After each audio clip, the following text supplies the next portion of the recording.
The wire మరొక సంచలన వార్తను ప్రచురించింది. ఆంధ్రప్రదేశ్ ఎన్నికల పోలింగ్ సంబంధించి 2024 ఆంధ్రప్రదేశ్ అసెంబ్లీ ఎన్నికల పోలింగ్ డేటాను దగ్గరగా పరిశీలన చేస్తే సన్ రైజ్ స్టేట్లో అధికార కూటమి 175 అసెంబ్లీ స్థానాల్లో 164 స్థానాలు గెలుచుకోవడానికి కారణమైనటువంటి అద్భుతం అంటే మిరాకిల్ వెనుక ఒక కుతంత్రం ఉండవచ్చనే అనుమానం కూడా వెలుగులోకి తీసుకొచ్చింది. ఇక్కడ ఎలక్షన్ కమిషన్ ఆఫ్ ఇండియా అదేవిధంగా ఆంధ్రప్రదేశ్ ప్రధాన ఎన్నికల అధికారి విడుదల చేసినటువంటి అధికారిక డేటా నోటిఫికేషన్లు అదేవిధంగా ప్రెస్ ప్రకటనలో వాళ్ళు చెప్పినటువంటి డేటా ప్రకారం ఒకసారి మీరు అందరూ కూడా పరిశీలన చేస్తే 2024 మే 13వ తేదీన సాయంత్రం ఆంధ్రప్రదేశ్ ప్రధాన ఎన్నికల అధికారి మీనా గారు మీడియాకు తెలిపినటువంటి డేటా ప్రకారం ఆ రోజు సాయంత్రం 5 గంటల నాటికి 68.04% ఓటింగ్ నమోదైంది. ఇంకా పెద్ద సంఖ్యలో ఓటర్లు ఓటు వేయడానికి వేచి ఉన్నారు. సో పోలింగ్ శాతం కూడా ఇంకా పెరిగే అవకాశం ఉంది అని చెప్పేసి ఆయన చాలా స్పష్టంగా చెప్పడం జరిగింది. అదేవిధంగా ద న్యూ ఇండియన్ ఎక్స్ప్రెస్లో వచ్చినటువంటి ఒక నివేదిక ప్రకారం ఇదే విషయం కూడా వెల్లడైంది. ఓకే, మరి 2024 మే 13వ తేదీతో విడుదలైనటువంటి election commission of India press note number ECI-PN 82/2024 ప్రకారం రాత్రి 8 గంటల నాటికి ఓటింగ్ శాతం 68.12% నమోదైంది.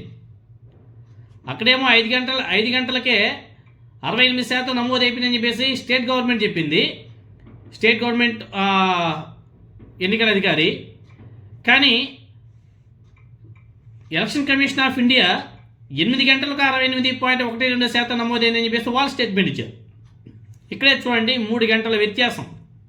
అంతేకాదు అదే రోజు రాత్రి అంటే 2024 మే 13వ తేదీన రాత్రి 11:45 విడుదలైనటువంటి election commission of India press note number ECI-PN 84/2024 ప్రకారం పోలింగ్ శాతం ఒక్కసారిగా 76.50% పెరిగింది. ఒక్కసారిగా. తర్వాత 2024 మే 17వ తేదీన విడుదలైనటువంటి ఎలక్షన్ కమిషన్ నోటిఫికేషన్ ప్రకారం ECI-PN 89/2024 ప్రకటన ద్వారా ఆంధ్రప్రదేశ్ పోలింగ్ శాతం మరింత పెరిగి 80.66%గా సవరించబడింది. అంటే ఇక్కడే ఎంత వ్యత్యాసం ఉందో చాలా స్పష్టంగా అర్థమవుతుంది. అంతేకాదండి, ఇంకా చాలా ఉన్నాయి. ఆంధ్రప్రదేశ్ ప్రధాన ఎన్నికల అధికారి రిజల్ట్స్ వచ్చినప్పుడు తుది గణాంకాన్ని 81.86%గా ప్రకటిస్తే ఎలక్షన్ కమిషన్ ఆఫ్ ఇండియా గణాంకాలు నివేదికలో తుది శాతం 81.79%గా పేర్కొన్నారు. ఇక్కడ కూడా వ్యత్యాసమే, రిజల్ట్స్లో కూడా వ్యత్యాసమే కనిపిస్తుంది. ఈ రెండు గణాంకాల కూడా ఈవీఎం ఓట్లు ప్లస్ పోస్టల్ బ్యాలెట్ ఓట్లు ఈ రెండు కలిపి లెక్కించారు. ఇక్కడ కూడా మళ్ళీ స్టేట్ గవర్నమెంట్ ఎలక్షన్ కమిషన్కి సెంట్రల్ ఎలక్షన్ కమిషన్ ఆఫ్ ఇండియాకి వాళ్ళు చూపించే లెక్కల్లో కూడా తేడా ఉంది. ఇంత తేడా ఎందుకు? ఇక్కడ అక్కడ వీళ్ళు చెప్పిన దానికి వాళ్ళు చెప్పిన దానికి రిజల్ట్స్లో కూడా తేడా రావడం వెనుక మాత్రం ఏంటో మనకైతే అర్థం కాదు. అంటే ఈ గణాంకాలని సమగ్రంగా ఒకసారి మనం అందరం కూడా పరిశీలన చేస్తే ఆంధ్రప్రదేశ్లో జరిగినటువంటి ఈ అద్భుతం వెనుక ఉన్నటువంటి అనుమానాస్పద అంశాలు చాలా స్పష్టంగా కనిపిస్తున్నాయి అని చెప్పేసి ది వైర్ తన కథనంలో కూడా రాసుకొచ్చింది.